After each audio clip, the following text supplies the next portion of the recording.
Hi guys, it's Steve from Vintage Classics again.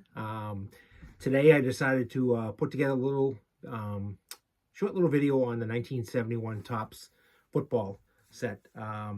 It's a set that I've got about approximately maybe 65 to 70% of it complete.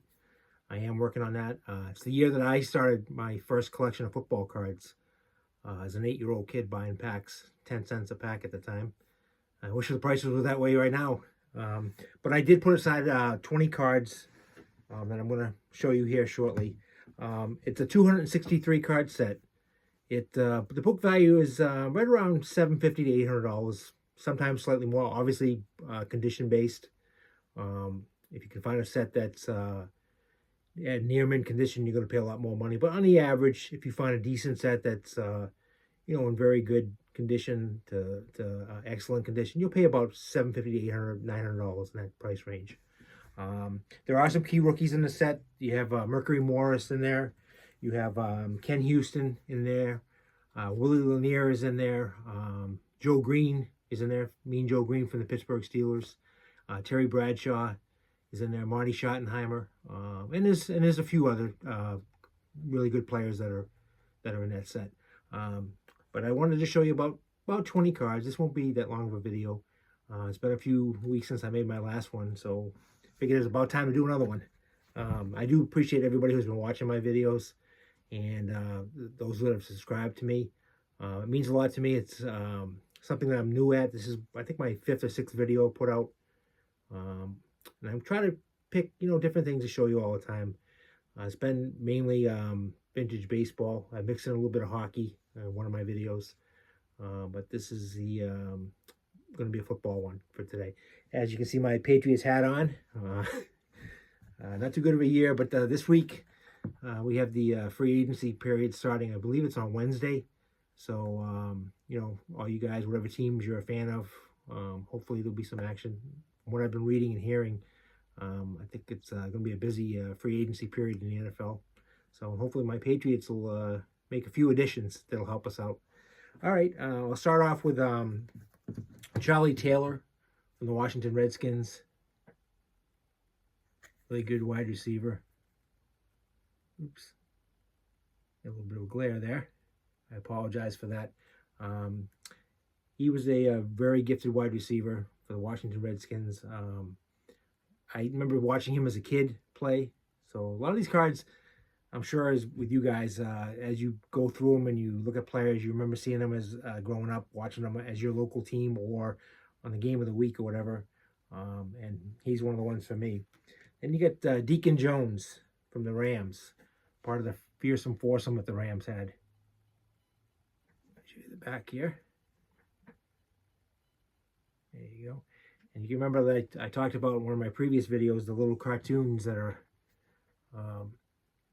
little drawings. They had all the cards in the 70s and before, baseball cards, football, basketball, hockey, whatever they may be, they all had those.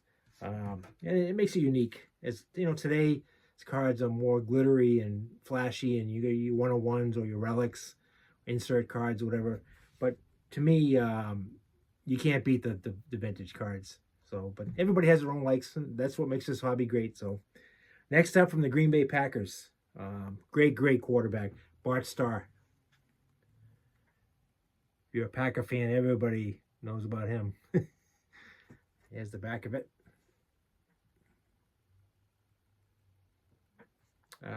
Bart Starr was the quarterback. Green Bay was a dominant football team in the 60s. And he was obviously Vince Lombardi's main man at quarterback. Next up is Lenny Dawson from the Kansas City Chiefs. Another great quarterback. Here's the back. Probably should have taken the price tag off so it wouldn't block the card on you. I guess I got this card years ago for $3 when I'm retired military also, and I was stationed in Virginia at the Pentagon, and it looks like I bought quite a few of these cards from a shop that used to be down in Woodbridge, Virginia.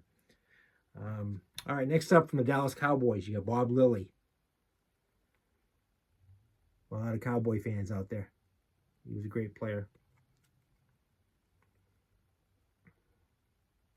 There you go. Played under Tom Landry. All right, for the Miami Dolphins, you got the quarterback, Bob Greasy. I can see him play quite a few times against the Patriots back in the day. There you go. All right, also from the Miami Dolphins, originally Boston Patriot, great linebacker, passed away a few years ago, Nick Bonacani. I love the way the 71 cards look, the colors and all. They're very colorful, and just the overall design. It's not a big set by any means. Like I said, it's 263 cards. It's very completable.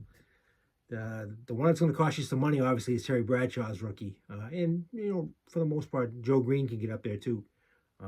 But it's a set that you could build over a period of time without a problem. Next is, in my opinion, one of the greatest running backs in the history of the NFL, Gale Sayers. All you guys out there who might have watched Brian Piccolo and Gale Sayers in the movie. He, from all that I read, I was a small kid. I saw him play maybe once or twice. I don't remember watching him a lot.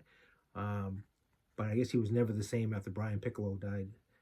And that was the movie Brian Song is one of my favorites. I got it on the shelf back here with a lot of my sports movies.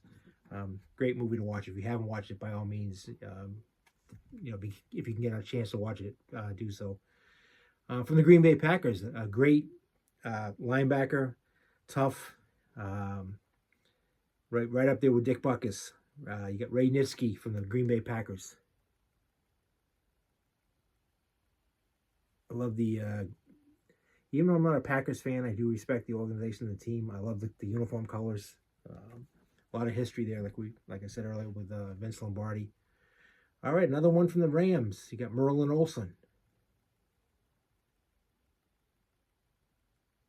There. Then you get the back. Another great player. Using that word great a lot, but then again, that's what all these guys are. In this one here, you got Fran Tarkenton. He's pictured with the Giants. Those of you that followed him or followed football in the 70s know that's where he started. But he's mainly made his mark with the Minnesota Vikings. But here he is as the New York Giant quarterback.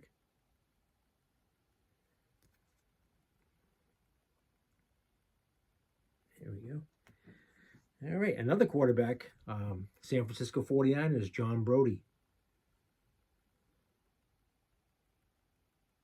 There you go. There's the back. For the Minnesota Vikings, part of the Purple People Eaters. You got the defensive tackle Alan Page.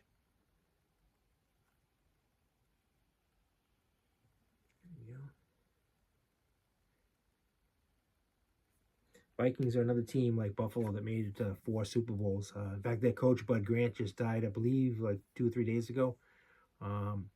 Always used to pull for them to win a Super Bowl. They went to 4 of them, lost all 4, but great organization, great coach, had outstanding players all through the years. Next up, talk about great players from the Miami Dolphins, running back Larry Zonka. There you go. As you can see, like I mentioned earlier, there's another price tag from the Baltimore Colts. I almost said Indianapolis Colts, but it's from the Baltimore Colts. You got Bubba Smith. And there's the other side of it. You get the Washington Redskins quarterback, Sonny Jurgensen. There's the back of his card. And I mentioned him a minute ago when I was talking about Ray Nitschke, another great physical linebacker. You definitely didn't want to get hit by this guy, Dick Butkus. This card, you notice it has a little bit of a crease in there. Eventually, I'll need to upgrade that. I've had this card since I was a kid. I don't know. Over the years, somehow I got a crease in it, but I will upgrade that. From the New York Jets, you got a wide receiver, not the fastest guy in the field, but a good possession receiver before they used to use that term, Don Maynard. One of Joe Namath's favorite targets. There you go. And the guy who at the time had the record for the longest field goal, 63 yards, um, Tom Dempsey from the Saints. Didn't do the soccer style from the side, kicking straight ahead, as most of the kickers in the 70s and before used to do. Lou Groza and all some of the great kickers. They kick straight ahead all the time. And then the last one to show you today is another great quarterback from the Baltimore Colts, Johnny Unitas. I liked him a lot as a kid. I can remember I had a Colts helmet. You know, like all the other kids, and I'm sure all you guys would do, and they were playing football and stuff, and one person be, hey, I'm going to be the, at that time, everybody wanted to be the Dolphins, because that was a team that was always winning, or Dallas. But I had that Colts helmet. I used to always want to be Johnny Unitas. I didn't say my Patriots, because back in those days, things were tough. We had a great quarterback. Well, not great, but a very good quarterback in Jim Plunkett. It's unfortunate, though, that we didn't have the talent around him. And we just didn't have very many. Winning seasons were few and far between at that time. So that's pretty much what I have for you today. Just like I said, a video on the 71 set.